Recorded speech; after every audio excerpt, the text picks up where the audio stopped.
자, 통독을 위한 성경 공부 29번째 오늘 프린트물 나눠드렸습니다. 오늘 요나서 공부입니다. 자, 요나서 하면 우리가 바다에 던져져가지고 큰 물고기가 확 삼킨 이야기가 너무나 강렬해서 요나서 그러면 그 물고기 뱃속에 들어간 요나, 그 이야기가 요나서의 가장 중요한 이야기인 것처럼 기억하는 분들이 많습니다. 근데 사실은 요나서는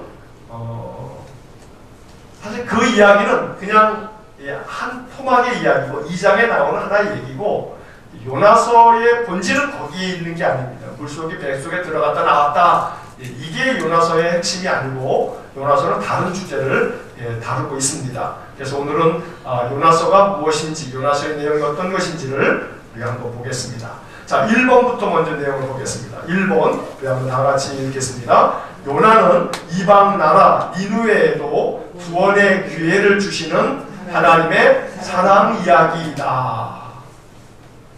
자주 반복해서 말씀드렸듯이 우리가 가지고 있는 지금 나눠드리는 프린트물에 1번에 나오는 그 내용이 그 책의 모든 것들을 정리해주고 있는 아주 중요한 내용입니다. 자, 요나는 이방 나라에도 구원의 기회를 주신다.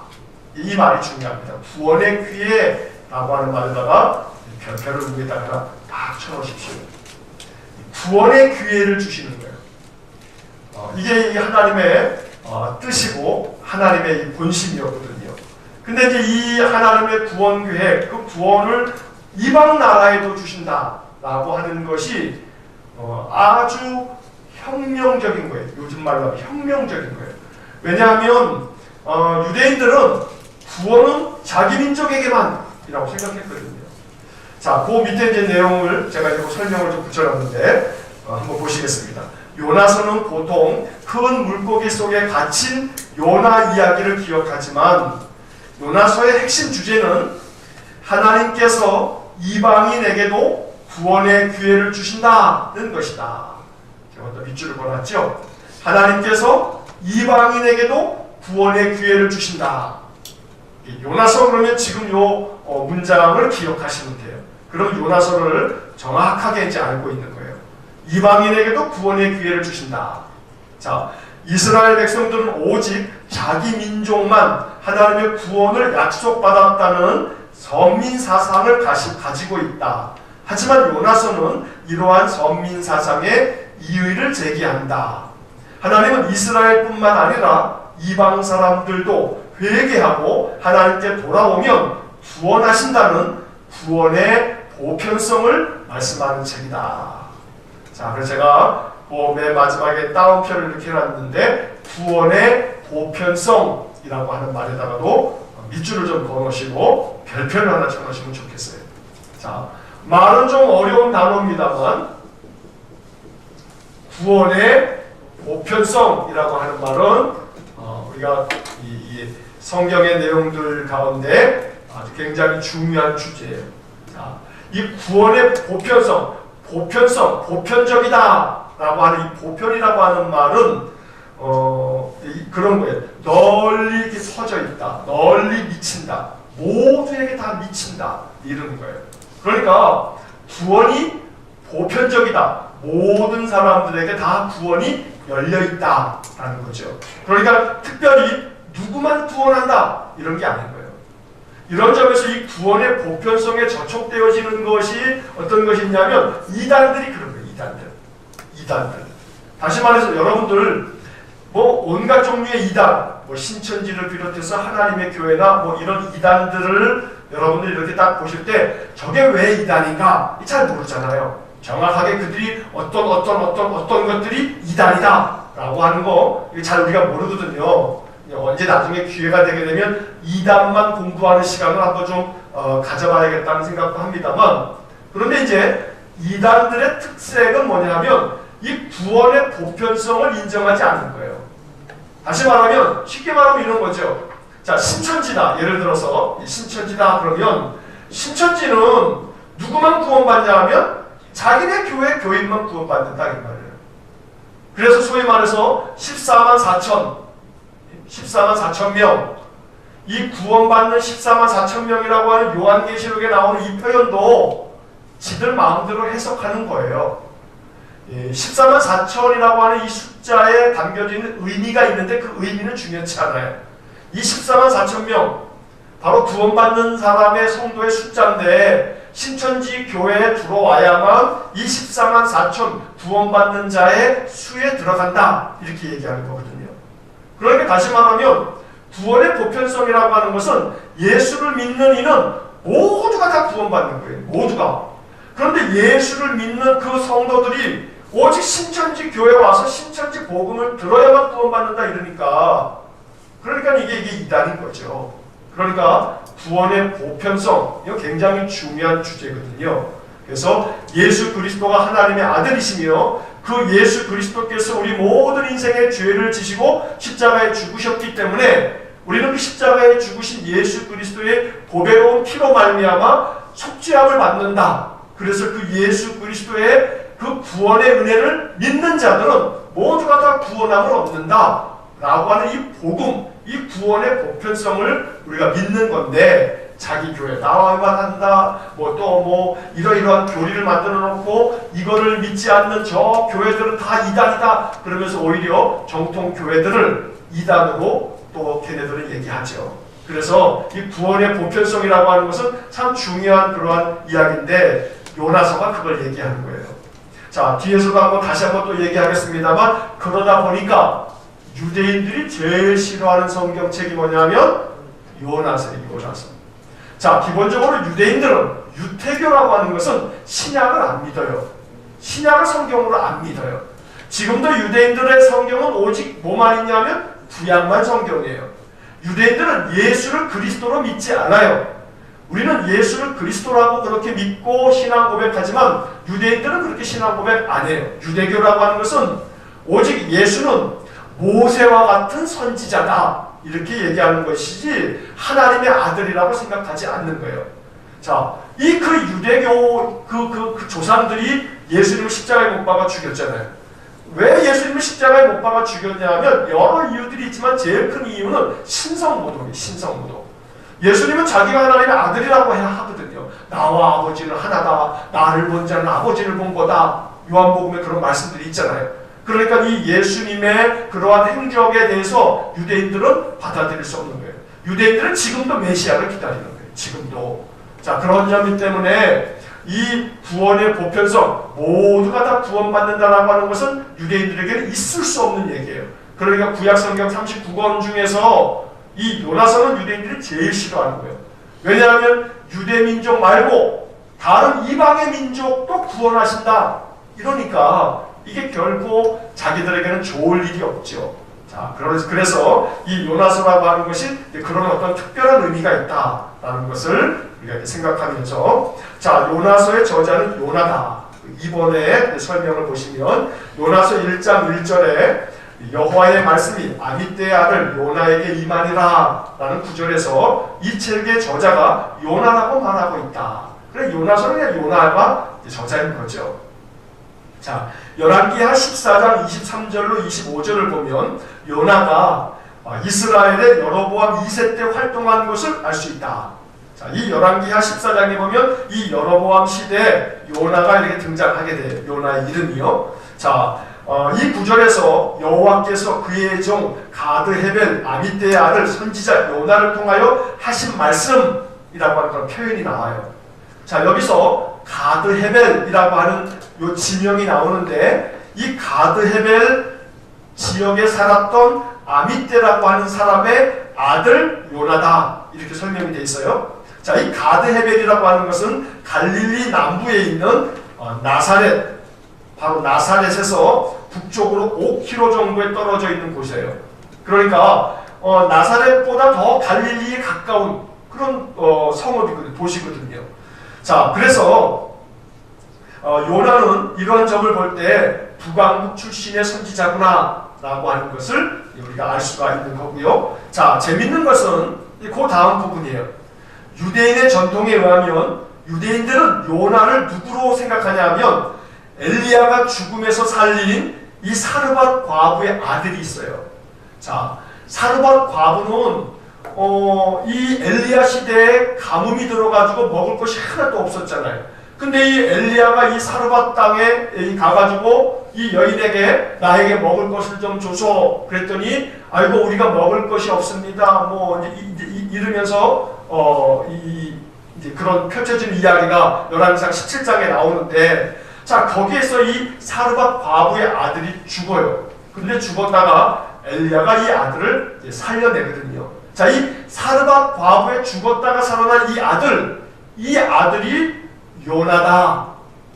우리가 알 수는 없어요. 성경에 그렇다라고 하는 얘기는 하나도 안 써 있어요. 하나도 안 써 있는데 유대인들은 전통적으로 그렇게 생각을 해왔다는 거예요. 그래서 유대인 랍비들이 가르칠 때에는 바로 이 사르밧 과부의 아들이 요나다라고 그렇게 생각하면서 그렇게 가르쳤어요. 자, 그리고 요나라고 하는 이름의 뜻은 비둘기라고 하는 그런 뜻을 가지고 있어요. 자, 세 번째 보면 요나서의 기록 연대는 북왕국 여로보암 2세가 통치했던 주전 782년에서 753년 사이에 기록되었을 것이라고 추정하고 있어요. 자, 우리가 여로보암 2세라고 하는 이 사람에 대해서 여러 번 얘기를 들었죠. 북왕국 이스라엘의 19명의 왕들 중에서 아주 못돼 처먹은 놈. 그래서 이 여로보암 2세 때 선지자들이 많았어요. 그래서 우리가 지금까지 선지서 공부하면서 여로보암 2세 얘기를 여러 번 들었을 거예요. 그러니까 여로보암 2세 때 선지자들이 많이 등장해가지고 선지자들이 막 그냥 하나님 말씀을 전했다는 얘기는 뭔 얘기겠어요?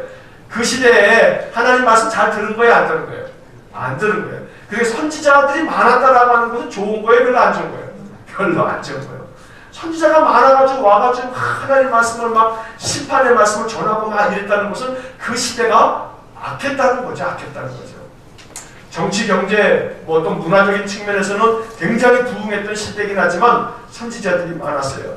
특별히 이 요나라고 하는 인물이 좀 전에 말씀드린 것처럼 엘리야가 살려낸 그 사르밧 과부의 아들이라고 유대인들은 그렇게 생각하고 있었으니까 그런 점에서 볼 때는 이 엘리야가 승천하고 난 다음에 그의 제자 엘리사가 이제 선지자의 사명을 감당하죠.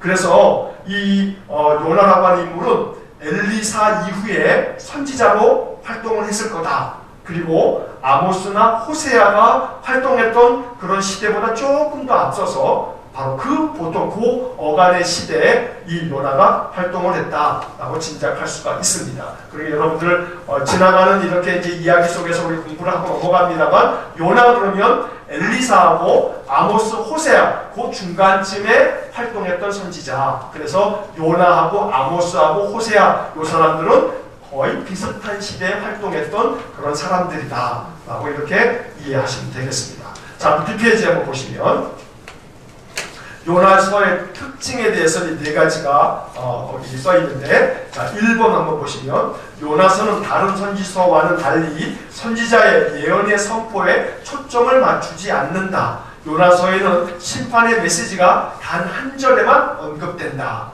자, 3장 4절 거기 써 있는데 한번 같이 읽겠습니다. 요나가 그 성읍에 들어가서 하루 동안 다니며 외쳐 이르되 40일이 지나면 니느웨가 무너지리라 하였더니.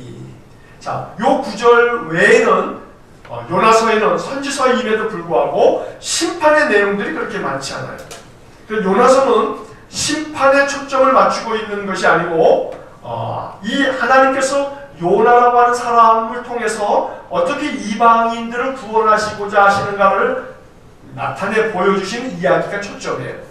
다시 말하면 요나라고 하는 이 주인공 한 사람이 하나님의 명령에 불순종해서 니느웨로 가라고 했는데 다시 도망가고, 도망가는 이 요나를 다시금 붙들어 오기 위해서 큰 물고기의 뱃속에 들어가게 하고, 이러면서 니느웨에 가서 선포하게 하고, 이런 일련의 과정을 통해서 나중에 이제 우리가 4장을 보면서 이제 이야기를 또 하겠습니다만, 요나가 그렇게 이 니느웨 사람들이 3일 동안에 요나가 다니면서 너희들 40일 후에 망한다 이렇게 얘기하니까 니느웨 사람들이 다 회개하거든요. 회개하니까 하나님 심판하시겠다라고 하는 것을 멈추신단 말이에요. 거두신단 말이에요. 뜻을 돌이키셔요. 그러니까 요나가 뿔따구가 나가지고 이제 막 화를 내는 거예요. 성질 내는 거예요. 날 죽이라고 그냥 쉽게 말하면 하나님 날 죽이셔 라고 막 대들어요. 그래서 이 4장에서는 하나님이 요나와 실갱이를 벌여요. 야, 네가 그렇게 화를 내는 게 마땅하냐? 그랬더니 요나가 겁도 없이 예, 맞습니다. 마땅합니다. 왜요? 하면서 하나님께 막 대들어요. 그러면서 하나님이 요나에게 하시는 내가 이 니누의 백성을 얼마나 아끼는 줄 알아 이놈아? 하면서 딱 끝나요. 그러니까 이 요나서는 니누에라고 하는 이 이방 나라, 아니 못된 나라거든요. 니누에. 이 아수르의 수도예요. 이 아수르 때문에 북왕국이 나중에 망하거든요. 그런데 하나님이 그 아수르를 구원하시는 이야기다 보니 심판의 이야기가 있는 게 아니라 오히려 구원의 이야기가 있다 이 말이에요. 이게 요나서의 특징이에요.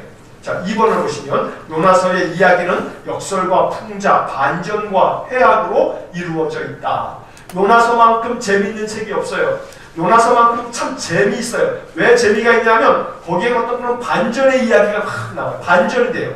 이야기가 상황이 막 바뀐다 이 말이에요. 그리고 그 속에 아주 재미있는 소위 말해서 이 아주 유머러스한 그런 이야기들이 그 속에 담겨져 있어요.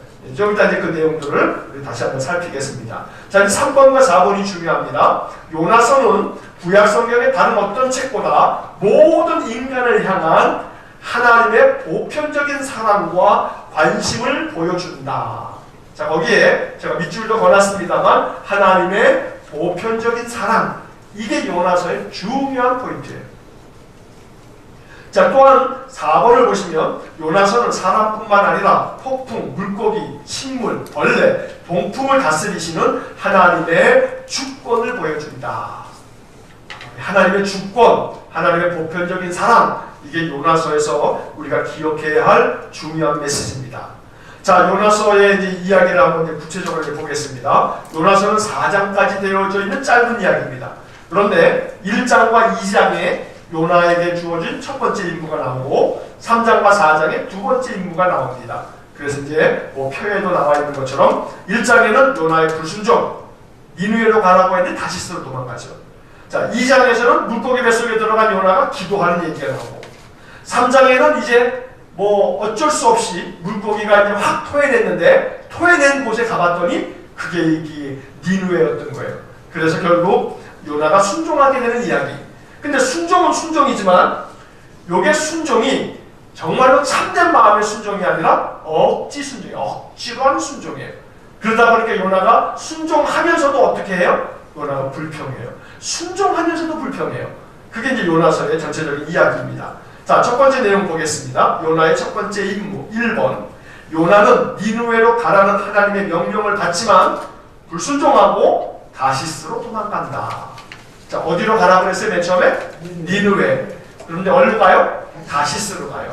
자, 그 뒷페이지에 보게 되면 자, 본문을 한번 보겠습니다. 2절과 3절 같이 읽겠습니다. 너는 일어나 저 큰 성읍 니느웨로 가서 그것을 향하여 외치라. 그 악독이 내 앞에 상달되었음이니라 하시니라. 그러나 요나가 여호와의 얼굴을 피하려고 일어나 다시스로 도망하려 하여 욥바로 내려갔더니 마침 다시스로 가는 배를 만날지라.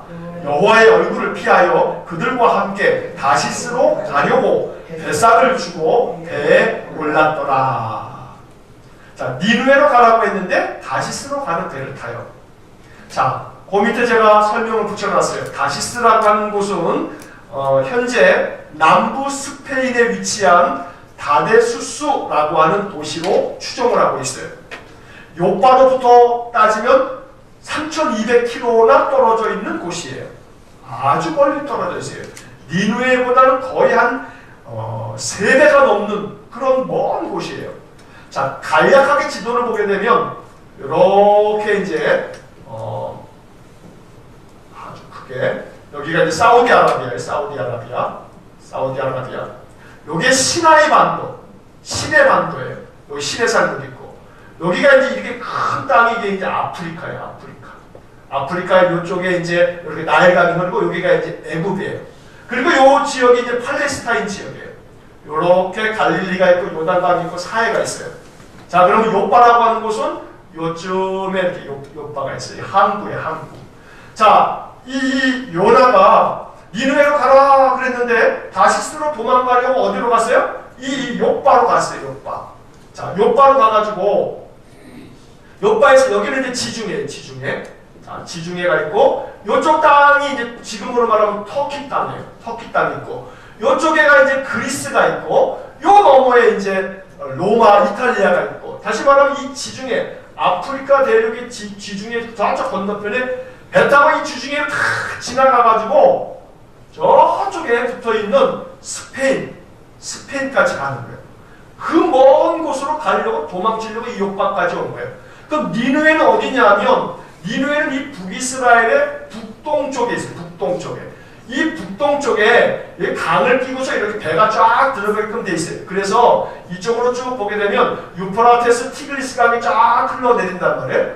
거기에 유프라테스 티그리스 상류 쪽에 있는 이 도시가 니누에라고 하는 도시가 이렇게 있어요. 자, 이 니누에가 아수르 전체의 수도예요. 아수르 수도. 그래서 그냥 땅이 아니라 이 배를 타고 다 강을 끼고서 이렇게 배 타고 이 유프라테스 티그리스 강 쪽을 끼고서 니누에까지 올라갈 수 있거든요. 그러니까 다시 말하면 동쪽으로 가라고 하는데 어쪽으로 가는 거예요? 서쪽으로 가는 거예요. 동쪽으로 가라는데 서쪽으로 가는 거예요. 그러니까 영 반대로 하는 거예요. 반대로. 자, 그렇게 해서 도망치는 이 불순종하는 요나가, 자, 2번을 보시면 요나는 하나님께 불순종한 결과로 바다에 던져지는 위험에 처한다. 자, 요나가 탄 배는 큰 폭풍을 만나고 다른 사람들은 그들의 신께 기도하는데 요나는 배 밑에서 잠이 든다. 자, 그 1장 4절로 6절에 나온 얘기인데, 자, 4절과 5절 한번 같이 읽어보겠습니다. 시작. 여호와께서 큰 바람을 바다 위에 내리시매 바다 가운데 큰 폭풍이 일어나 배가 거의 깨지게 된지라. 사공들이 두려워하여 각각 자기의 신을 부르고 또 배를 가볍게 하려고 그 가운데 물건들을 바다에 던지니라. 그러나 요나는 배 밑층에 내려가서 누워 깊이 잠이 든지라. 자, 요나가 왜 배 밑에 들어가서 잘까요? 왜 배 밑에 들어가서 자겠어요? 피하는 거죠, 지금. 하나님 피하는 거죠. 하나님 피해가지고 지금 배가 큰 폭풍을 만나게 되면 뱃사람이 아니니까 이 바닷가에 살아서 이렇게 배를 타는 그런 일이 없으니까 이 큰 폭풍이 불었을 때 배가 그냥 막 어마어마하게 출렁거리는 그 상황까지 가본 적이 한 번도 없어서 어떤 상태인지는 모르지만 그 정도가 되게 되면 아무리 뱃사람이어도 얼마나 위험을 느껴요. 보통 사람 같은 경우는 이 요나가 항구에 사는 뱃사람이 아니거든요. 그냥 멀미를 또 얼마나 많이 하겠어요. 이게 사나 죽으나의 문제예요. 자, 그런데 배 밑층에 들어가서 그냥 누워서 깊이 잠이 들었어요. 자, 깊이 잠이 들었다라고 하는 이 표현 자체는 단순히 요나가 지금 육신이 피곤해서 잠들었다라고 하는 것만을 얘기하는 게 아니라 요나가 누워서 깊이 잠이 든지라고 하는 이 표현 자체는 영적인 표현이에요. 영적인 표현. 요나가 영적으로 깊이 잠든 거예요. 요나의 영적 상태를 보여주고 있는 거예요. 마치 예수님께서 겟세마네 동산에서 기도할 때 제자들에게 깨어있어 기도해라 라고 해서 예수님이 떨어져서 기도하다가 딱 가면 뭐하고 있어요? 다 자고 있어요. 다 자고 있어요. 마음은 원이던데 육신이 약하구나 그러면서 주님도 그렇게도 말씀하시죠. 니네가 한시도 깨어있을 수 없더냐 이러잖아요. 그러니까 이 요나가 깊이 잠이 든지라고 하는 것은 지금 요나의 영적 상태를 보여주고 있는 거예요. 큰 바람이 불고 큰 폭풍이 일어남에도 불구하고 영적으로 깨어있지 못하는 거예요. 자, 그러다 보니 2번을 보시면 요나는 뱃사람들이 안전을 위한 해결책으로 찾을 때 자신이 폭풍의 원인임을 밝히며 자신을 바다에 던지라고 한다. 자, 9절과 10절 같이 한번 읽어보겠습니다. 그가 대답하되 나는 히브리 사람이요 바다와 육지를 지으신 하늘의 하나님 여호와를 경외하는 자로라 하고 자기가 여호와의 얼굴을 피함인 줄을 그들에게 말하였으므로 무리가 알고 심히 두려워하여 이르되 내가 어찌하여 그렇게 행하였느냐 하니라. 자, 9절만 봐서는 요나가 참 그래도 믿음이 제대로 박혀는 있죠. 왜 이렇게 지금 우리가 갑자기 큰 바람이 나고 이 폭풍으로 우리가 이렇게 상황이 돼버렸냐라고 사람들이 그 이유를 곰곰이 이제 막 얘기를 나누는데 그러면서 제비를 뽑죠. 하나씩 하나씩 다 누구 때문인지 한번 제비를 뽑자. 사실은 이게 거의 2700년, 2800년 전 얘기니까 이런 생각을 하는 거죠. 그 사람들은 큰 폭풍이 나니까 이게 누구 때문인지를 찾자. 그럼 무슨 얘기겠어요? 누군가 원인이 있다. 누구 때문에 이 폭풍이 일어난 거다. 이렇게 생각을 한 거죠. 그리고 제비를 뽑았는데 아이고 또 공교롭게도 제비가 또 누구한테 뽑혀요? 요나가 딱 뽑아요. 요나가 딱 뽑으니까 요나가 뭐라고 얘기하냐면 이건 나 때문이야. 내가 여호와의 얼굴을 피했기 때문에 이렇게 된 거야 하고 이야기를 하고 있단 말이에요. 그래도 요나에게 마지막 양심은 그래도 살아있는 거예요. 나 아니야. 뭐 나 때문에 그러겠어? 이런 게 아니라 이건 나 때문에 그런 거구나. 내가 여호와의 얼굴을 피했기 때문이구나. 이렇게 말도 하고 있죠. 자, 그러면서 9절에서는 이런 아주 멋있는 얘기도 하죠. 바다와 육지를 지으신 하늘의 하나님 여호와를 경외하는 자다. 나는 그런 사람이다. 라고 말도 해요. 근데 이렇게 말하는 것에 무색하게 이제 3장과 4장을 보게 되면 여호와를 경외한다라고 하는 이 요나의 모습이 어떤 모습인지 우리가 이제 요나의 실상을 이제 보게 될 거예요. 자, 3번을 보시면 요나는 바다에 던져져서 큰 물고기 속에서 3일을 있게 된다. 자, 14절부터 16절까지 한번 읽어보겠습니다. 우리가 여호와께 부르짖어 이르되 여호와여 구하고 구하오니 이 사람의 생명 때문에 우리를 멸망시키지 마옵소서.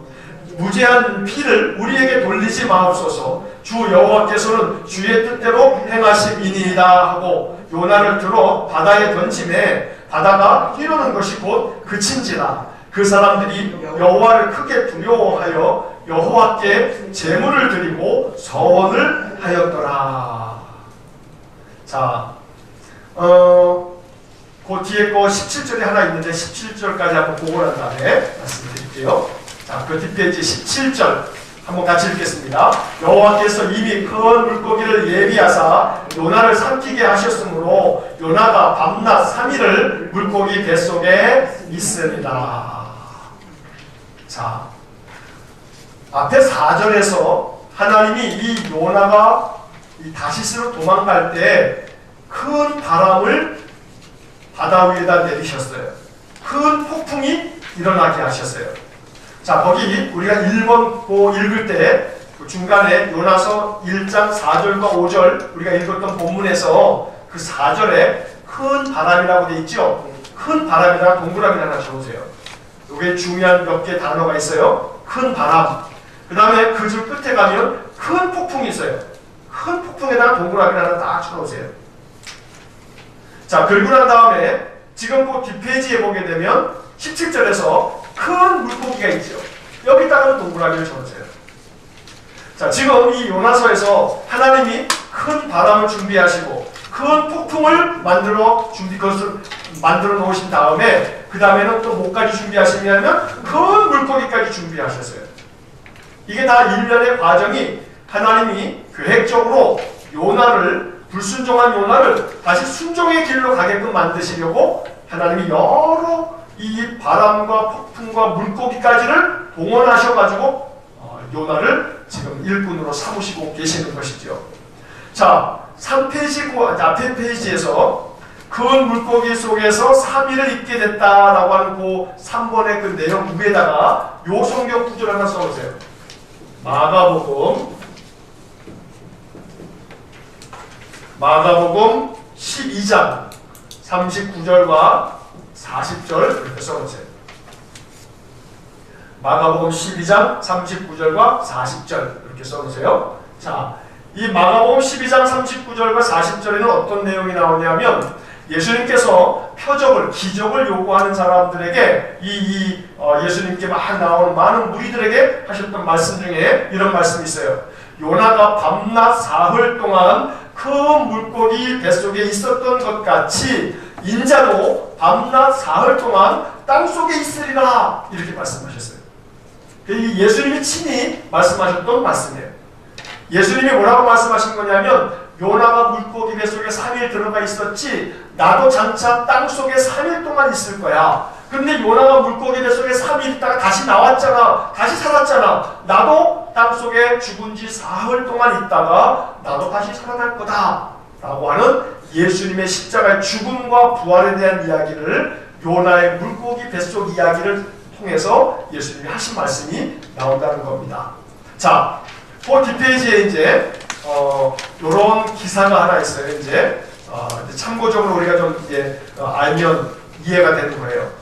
자, 현대 창조과학의 선구자라고 불리는 사람 중에 하나가 헨리 모리스라고 하는 사람이 있어요. 이 사람이 1891년 영국의 그 포클랜드 섬 근처에서 제임스 바클리라고 하는 사람이 고래에서 하루 반 정도를 견디었다라고 하는 그런 말을 해요.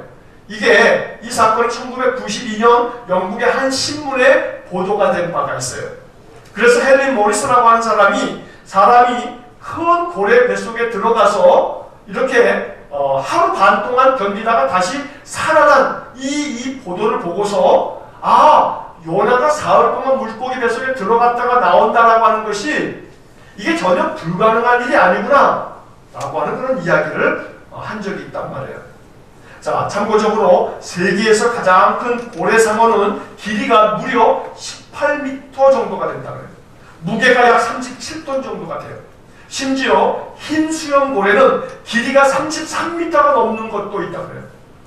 여러분 33m면 어마어마하게 큰 거예요. 33m면. 여기 본다고 해서 저 끝에까지 길이가 불과 저거 한 20m도 채 안 돼요.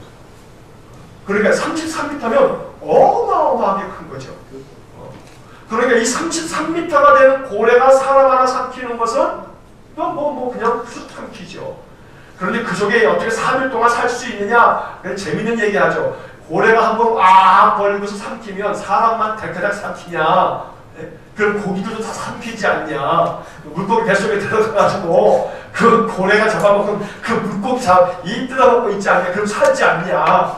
이제 완전히 이 사흘 동안에 이 요나는 물고기, 이 큰 물고기 그 뱃속에 들어가가지고 회를 먹고 있어요.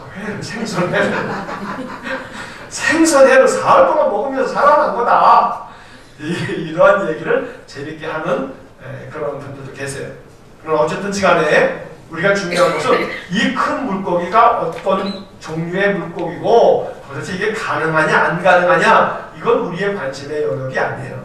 중요한 것은 하나님께서 불순종하고 떠나가는 이 요나를 붙들어다가 다시금 순종의 길을 걸어 니느웨를 구원하시는 이야기가 핵심 이야기죠. 자, 그래서 요나를 삼킨 큰 물고기가 결코 허구가 아니고 충분히 가능한 일이다 라고 하는 이야기를 헨리 모리스라고 하는 사람이 이야기한 바가 있어요. 참고적으로 그냥 여러분 한번 들어보시고, 자 3번을 보시면 요나는 큰 물고기 속에서 하나님께 찬양과 고백의 기도를 드린다.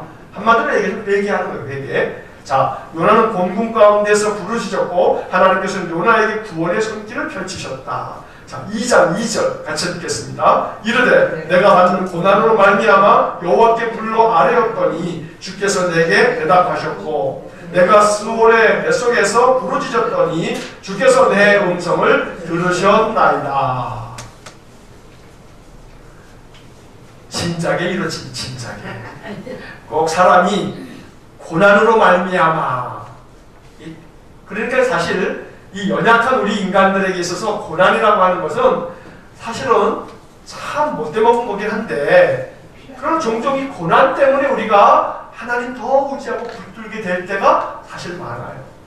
고난이 아예 없으면 얼마나 좋을까 싶어요. 그러나 고난이 아예 없으면 이 죄성 가득한 인간이 하나님 찾기보다는 고난이 없는데 하나님 왜 찾아요? 여기가 천국인데. 그러니 그냥 놀고 먹고 즐기자 그러지. 그 고난이 있기 때문에 이 고난을 어찌하면 좋아 그러면서 우리 인간이 하나님을 찾게 되는 것이죠. 그러니까 시편에서 시편 119편에서 고난 당한 것이 내게 유익이다. 그래서 이로 말미암아 내가 주의 율례를 배웠다. 주님의 교훈을 배웠다. 이런 말씀을 하고 있는 거죠. 자, 그 두 번째 줄에 보면 스월이라고 해요. 스월의 뱃속에서라고 하는 이 스월이라고 하는 말이 나오는데, 이 스월이라고 하는 것을 옛날 성경 같은 경우는 음부라고 이렇게 번역을 하기도 하고 그러는데, 이게 쉽게 말하면 지옥이에요. 지옥. 스올의 뱃속, 스올이라고 하는 것은 죽음, 이렇게 죽음 이런 말로도 번역이 되기도 하고 그러는데 다시 말하면 지옥이라고 생각하면 돼요. 내가 지옥 같은 그런 뱃속에서 부르짖었더니 하나님께서 내 음성을 들으셨다. 자, 그러면 이제 여기서 우리는 이런 생각을 할 수가 있죠. 자, 이런 본문, 이 2절의 본문 때문에 어떤 성경학자들은 이런 말을 하는 거예요. 뭐냐면 이 2장에 나와 있는 이 지금 요나의 기도는 요나가 물고기 뱃속에서 기도한 게 아니고 물고기 뱃속에서 토해져서 나오고 난 다음에 기도한 내용인 것 같다. 왜냐하면 2절에 내가 그렇게 하나님께 불러 아뢰었더니 주께서 내게 대답하셨고 스올의 뱃속에서 부르짖었더니 주께서 내 음성을 들으셨나이다. 그렇게 과거형으로 이렇게 기록된 걸 보니 하나님께서 대답해 주셨고 내 음성 들어주셔서 날 구원해 주셨다 라고 고백하는 것으로 볼 때 물고기 뱃속에서 나와서 한 얘기다 이렇게 본 학자도 있고, 또 어떤 학자들은 아니다, 그렇다기보다는 물고기 뱃속에서 자기가 이렇게 기도할 때 고난으로 말미암아 이 스올의 뱃속에서 부르짖으면 하나님께서 응답해 주실 것을 바라고 하나님 응답해 주셨다라고 먼저 선포하고 선언하는 거다 라고 이렇게 보기도 해요. 우리는 그냥 이 성경에 나와 있는 이 표현 그대로 받아들이는 게 좋죠.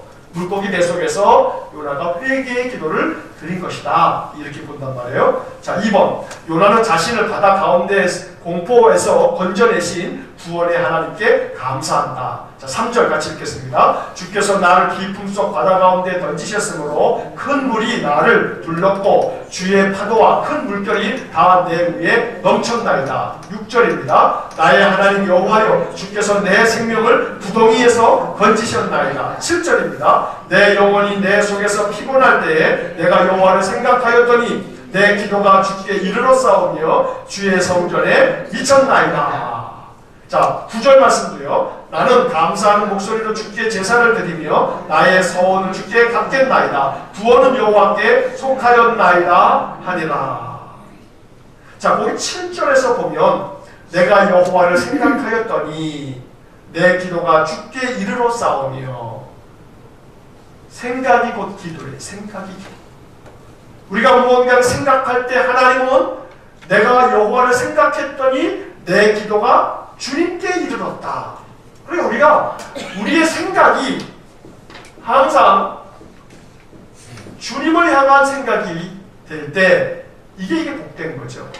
내가 생각을 하는데 이 온갖 생각이 내 생각, 내가 여호와를 생각하였더니 라고 해야 되는데 내 생각이 온갖 세상의 근심, 염려 그게 떠나지 않을 수는 없지만 자꾸 그 생각에 사로잡히면 그 마음은 점점 더 늪에 빠지듯이 빠져들어가는 거죠. 그래서 그런 온갖 그냥 우리의 마음을 상하게 만드는 생각들을 없애는 방법은 이러한 생각을 안 하는 게 아니고 안 할 수가 없어요. 자꾸 떠오르니까.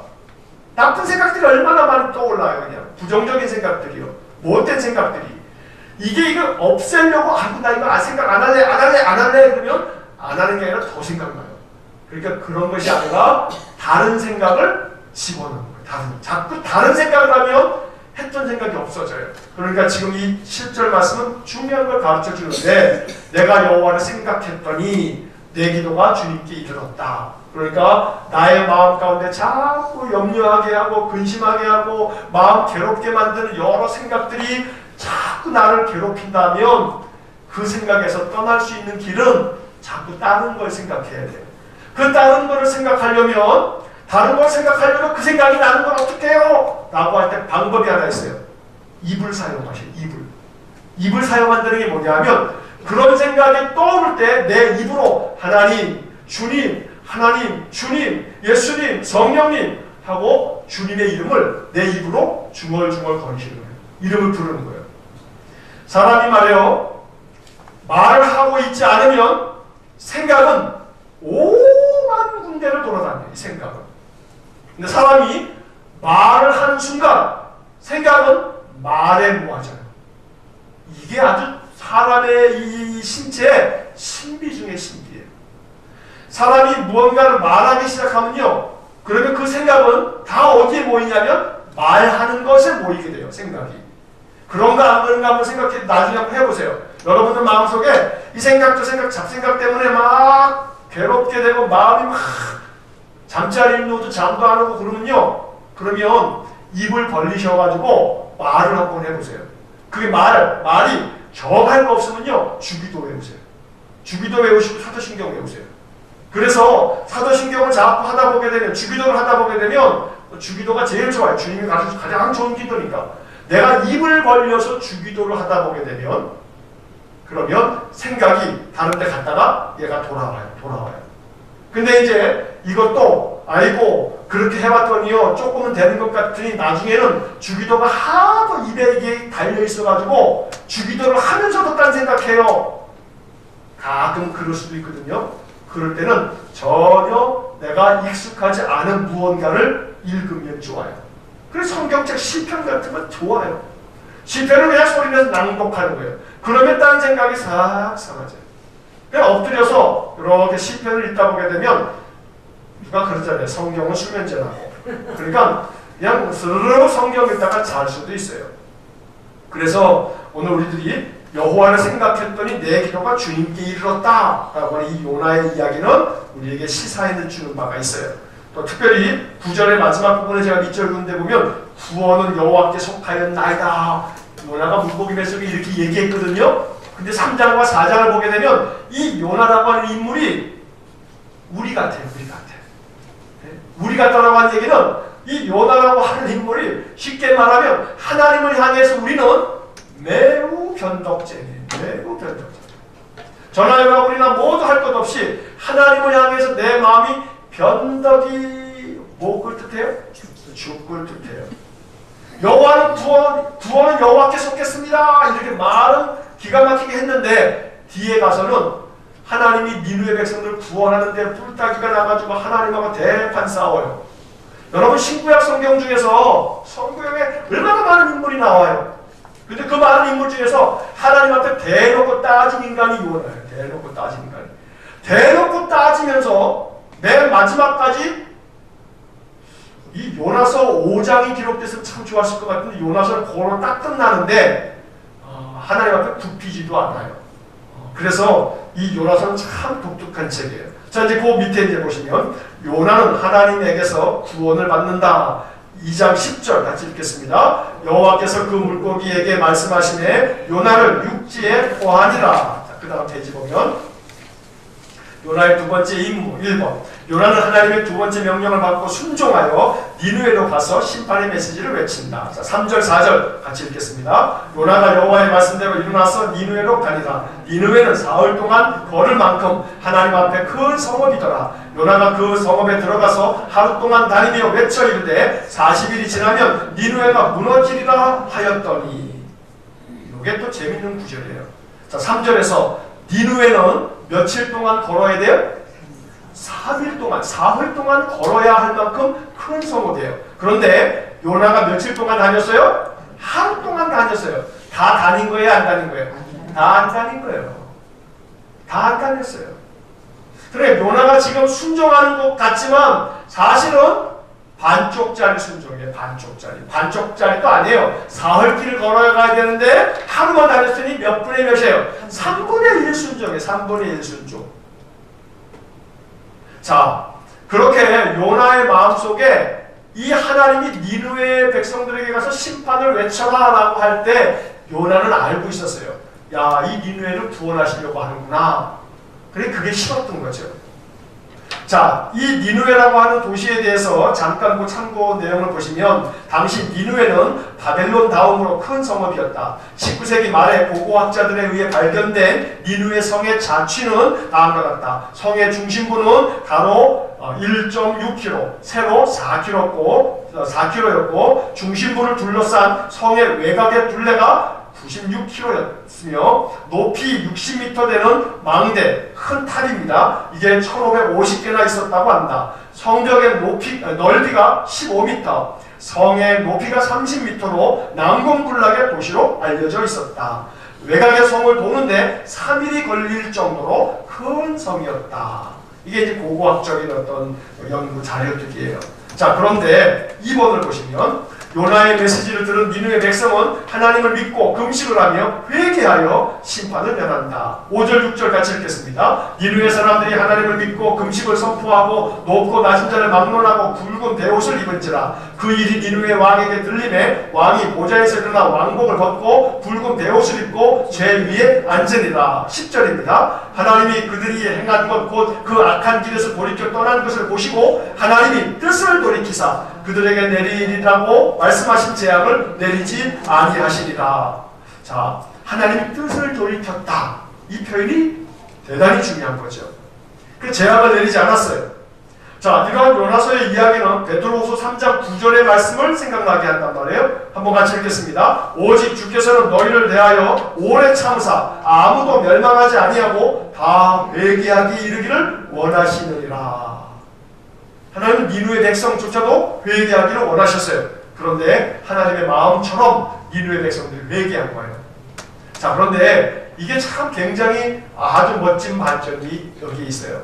뭐냐면 여러분 생각해 보세요. 니느웨가 물고기 뱃속에 들어가서 며칠 있었어요? 사흘 있었어요. 냉장고가 있으니까 요즘에는 뭐 그렇지 않지만 여러분 물고기 이 생선을 사흘 동안 한여름에 사흘 동안 그대로 툭 놔두는 거 어떻게 돼요? 썩으면 그 냄새가 향기로워요? 뭐 샤넬 넘버 5예요? 와, 생선이 썩었네. 근데 지금 물고기 뱃속에서 요나가 며칠 있었어요? 사흘 동안. 그러면 그 물고기 썩은 데서부터 시작해가지고 얼마나 더러워요. 그러면 물고기가 탁 토해냈는데 이 바닷가 해변가에 탁 나온 요나의 얼굴이 물고기 뱃속에서 탁 나오면서 샤워가 싹 돼가지고 머리도 가르마가 탁 돼있고 옷도 싹 깨끗하게 빨아서 상태가 온전한 상태예요? 완전히 이런 미친놈 같아요. 미친놈 같아요. 행색이 말해요. 냄새나 미친놈같이 그냥. 그런데 그놈이 뭐라고 얘기하냐면 니네 40일 지나면 망한다 그러면 정상적인 사람이면 저런 미친놈 봤나 하겠죠. 니네 사람들이 그럼에도 불구하고 요나의 얘기를 듣고 회개한단 말이에요. 심지어 누구까지요? 왕까지. 우리가 볼 때는 이런 일은 전혀 현실 세계에서는 불가능한 일처럼 보여요. 불가능한 일처럼 보여요. 하지만 이 요나서의 이 이야기를 통해서 하나님은 결국은 전혀 들을 것 같지 않는 그런 사람들이 요나의 이야기를 들음으로 회개하고 돌아왔을 때 그들에게 구원이 임해요.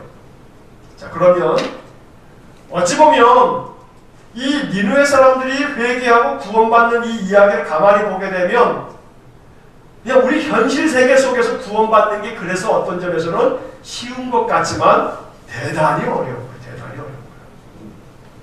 우리는 저와 여러분들은 이게 뭔가 헷가닥한 사람들이에요.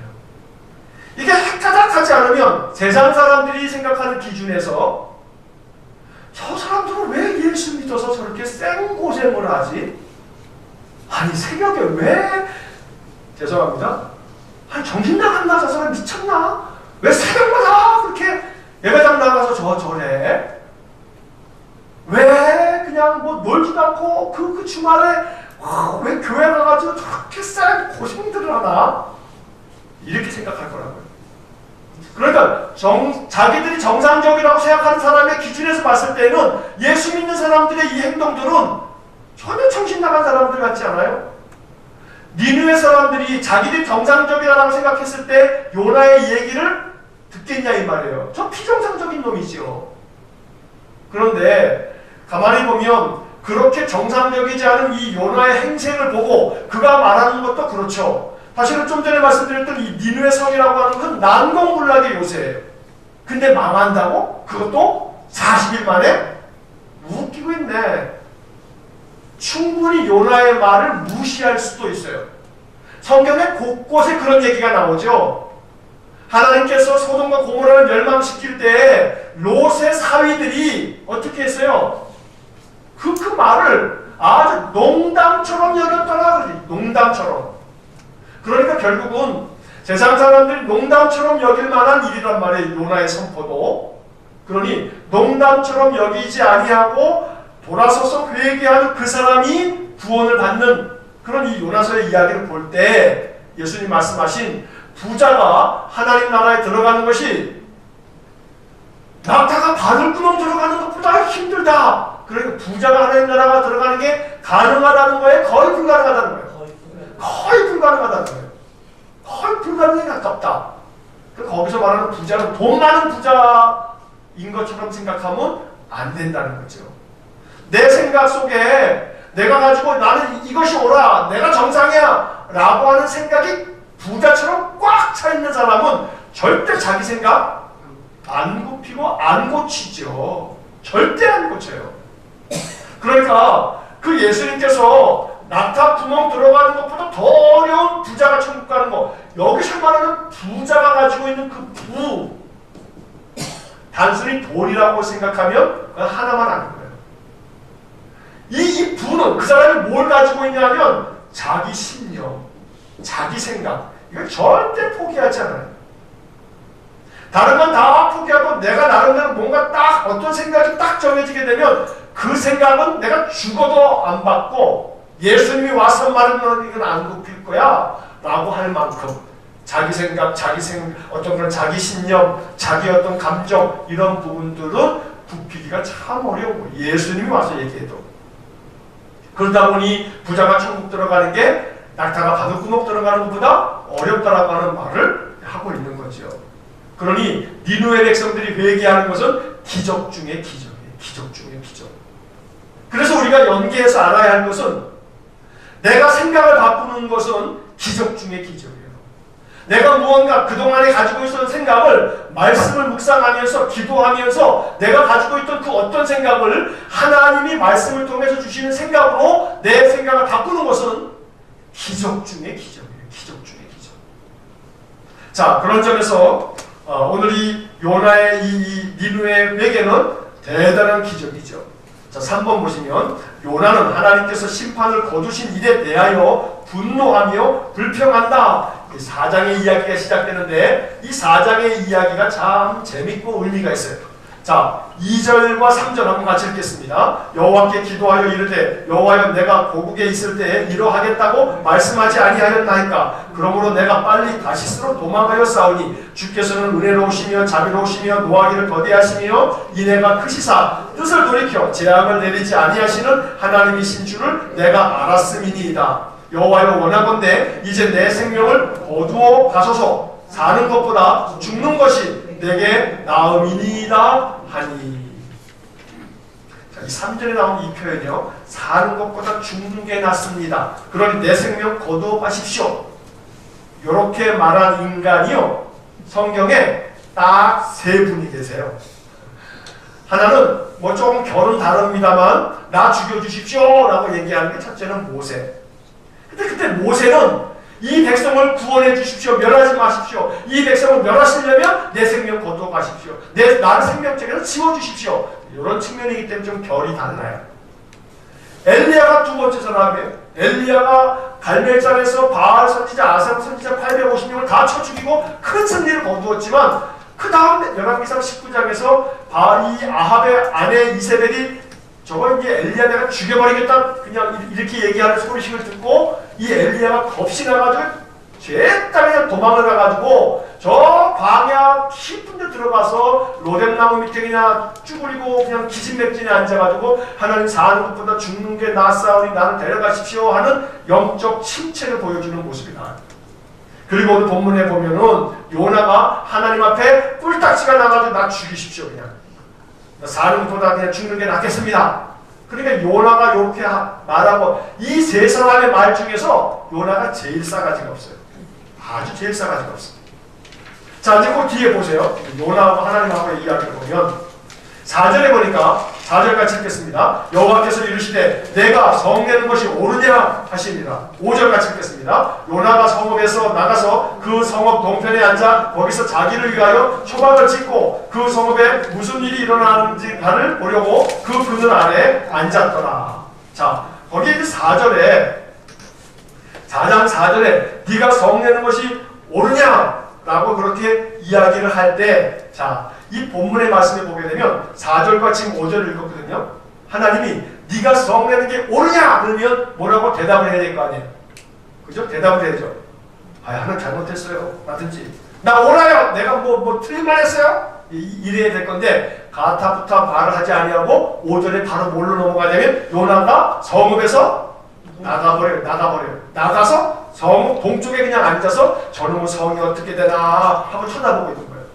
자, 요게 지금 이게 이제 요나서를 이 하나하나 문장에 이어지는 그 맥락 속에서 보면 하나님이 네가 성내는 게 옳으냐 그랬더니 성 바깥으로 나가버려요. 이게 뭔 얘기예요? 뭐라고 얘기하면 대꾸도 하고 그냥 나가버리는 요 싸가지 보세요. 요나의 요 싸가지. 4절과 5절에 보면 이 요나의 싸가지가 여러분 딱 상상이 되시죠? 너가 성내는 게 옳으냐 그러면 아이고 주님 잘못했어요 뭐 이렇게 나와야죠. 그러나 하나님께 이런 방법 대꾸도 아니하고 성읍에서 나가버려요. 저 성이 어떻게 되나 지켜보고 있어요. 자, 4번에 보면 하나님께서는 요나를 책망하며 교훈을 주신다. 하나님께서는 박넝쿨, 벌레, 동풍을 사용하셔서 요나를 다루신다. 6절부터 8절 같이 읽겠습니다. 하나님 여호와께서 박넝쿨을 예비하사 요나를 가리게 하셨으니 이는 그의 머리를 위하여 그늘이 지게 하시며 그의 괴로움을 면하게 하려 하심이었더라. 요나가 박넝쿨로 말미암아 크게 기뻐하였더니 하나님 벌레를 예비하사 이튿날 새벽에 그 박넝쿨을 갉아먹게 하시되 시드니라. 해가 뜰 때에 하나님이 뜨거운 동풍을 예비하셨고 해는 요나의 머리에 쬐임에 요나가 혼미하여 스스로 죽기를 구하여 이르되 사는 것보다 죽는 것이 내게 나으니이다 하니라. 아주 이 요나는 입에 붙었어요. 뭐가 붙었어요? 사는 것보다 죽는 게 낫습니다. 우리 민족을 닮았나? 우리 맨날 아이고 배고파 죽겠네, 아이고 재밌어 죽겠네, 아이고 맛있어 죽겠네. 왜 맛있으면 살아야지. 배고프면 물론 죽을지 모르지. 배고파 죽겠네 그럴 수 있어요. 맨날 죽겠네. 요나가 맨날 사는 것보다 죽는 게 나으니 그래도 죽지도 않아. 매일 투정을 부려요. 근데 이제 그 6절부터 8절이 얼마나 재밌어요. 자, 하나님께서 박넝쿨을 예비하셨어요. 그 박넝쿨 때문에 햇볕이 쫙 쬐이는데 박넝쿨 때문에 그늘이 생기니까 이게 참 아이고 얼마나 이게 참 시원하고 좋아요. 자, 괴로움을 면했어요. 그런데 그 다음에 하나님이 그 다음 날은 뭘 준비하셨어요? 벌레를 준비해가지고 박넝쿨을 다 가여가지고 싹 없애버렸어요. 그러니까 또 이게 그리고 난 다음에 박넝쿨만 없어진 게 아니라 뜨거운 동풍을 준비하셨어요. 그게 또 얼마나 또 이 햇볕이 내리쬐요. 그러니까 요나가 괴로워서 막 죽으려고 그래요. 자, 이게 다 하나님의 계획이죠. 자, 하나님께서는 요나의 편견을 책망하며 교훈하신다. 마지막 9절로 11절 같이 읽겠습니다. 하나님이 요나에게 이르시되 내가 이 박넝쿨로 말미암아 성내는 것이 어찌 옳으냐 하시니 그가 대답하되 내가 성내어 죽기까지 할지라도 옳으니이다 하니라. 여호와께서 이르시되 내가 수고도 아니하였고 재배도 아니하였고 하룻밤에 났다가 하룻밤에 말라버린 이 박넝쿨을 아꼈거든. 하물며 이 큰 성읍 니느웨에는 좌우를 분별하지 못하는 자가 12만여 명이요 가축도 많이 있나니 내가 어찌 아끼지 아니하겠느냐 하시니라. 자, 하나님이 9절에서 야, 네가 박넝쿨로 말미암아 성내는 게 옳으냐? 아까 4절에서 네가 성내는 게 옳으냐? 4절에서 성내는 게 옳으냐? 그럴 때는 요나가 어떻게 했어요? 말도 안 하고 성읍에 나가버렸거든요. 근데 이번에는 꿀따구가 더 났어. 요나가. 야, 네가 박넝쿨 때문에 그렇게 화내는 게 그거 옳으냐? 그랬더니 하나님 앞에 대들죠. 9절에 내가 성내어 죽기까지 할지라도 옳으니이다. 야, 얼마나 싸가지가 없어요. 그랬더니 이 싸가지 없는 요나에게 하나님 하시는 말씀이 야 임마, 네가 수고해서 박넝쿨 키웠어? 네가 진짜 박넝쿨 재배했어? 야 새끼야, 너 하룻밤에 박넝쿨 났다가 없어졌는데 너 박넝쿨이 그렇게 아깝고 그렇게 그 박넝쿨이 귀하드냐? 그러면 너 생각해봐. 저 니느웨에는 영적으로 분별하지 못하는 자가 12만 명이나 있는데 동물들도 있는데 내가 저 12만 명과 많은 가축들 저거 다 심판해서 멸하는 게 낫겠어? 내가 저것들 얼마나 아끼는데 내가 저것들을 아끼는 것이 이게 옳지 않냐? 이게 잘못된 거야? 네가 박농풀 그렇게 아끼면서 내가 저 살아있는 저 12만 명이 저렇게 죽어갈 판인데 내가 저 12만 명을 또 저 가축들을 내가 아끼는 게 내가 잘못됐어 이놈아? 하고서 요나를 책망하는 걸로 끝나요. 자, 그러면 여러분 생각해 보세요. 자, 요나서는 4장으로 이렇게 끝나는데 요나서 5장. 요나가 어떻게 됐을까요? 이제 그 다음에 뭐 상상을 한번 해보는 거예요. 요나가 어떻게 됐을까?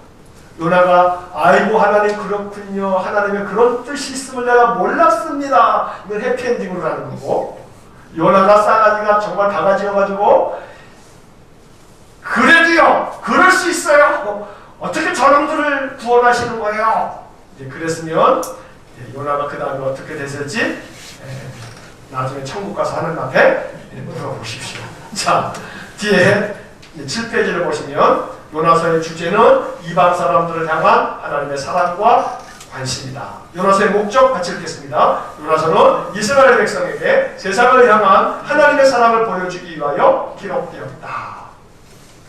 자, 핵심 구조를 우리가 다 읽었으니까 생략하고 결국 이 요나서의 목적을 잘 이해하셔야 돼요.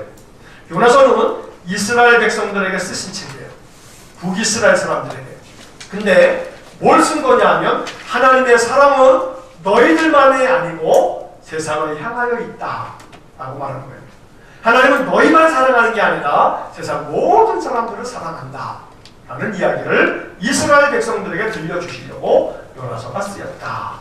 그래서 여러분들이 이제 요나서를 기억하실 때는요, 그 물고기 뱃속에 삼켜진 요나 이것만 기억하시지 마시고요, 오히려 박농풀을 기억하시래요. 박농풀. 그러니까 요나 선지자 그러면 물고기만 기억하실 게 아니라 오히려 박농풀을 기억하셔야 돼요. 그게 요나서 4장까지 이야기 속에서 더 중요한 이야기예요. 요나가 박농풀도 아꼈거든. 하나님이 니느웨 10만 명을 아끼는 것이 이게 얼마나 온당한 일인가. 이게 요나서의 핵심 주제입니다. 그처럼 하나님은 모든 세상 사람들을 사랑하신다. 그래서 이방인된 우리도 하나님의 사랑 안에서 이렇게 하나님의 백성이 되는 기적 같은 일이 우리에게 펼쳐졌다라고 하는 겁니다. 많은 신자들 중에 그런 이야기를 하시는 분이 계세요. 내가 예수를 믿은 거 아무리 생각해도 내가 어떻게 예수를 믿게 됐는지 모르겠어요. 이런 분들이 계시거든요. 그게 다름 아닌 기적이다 라고 하는 것을 고백해야 되겠습니다. 잠깐 기도하시겠습니다.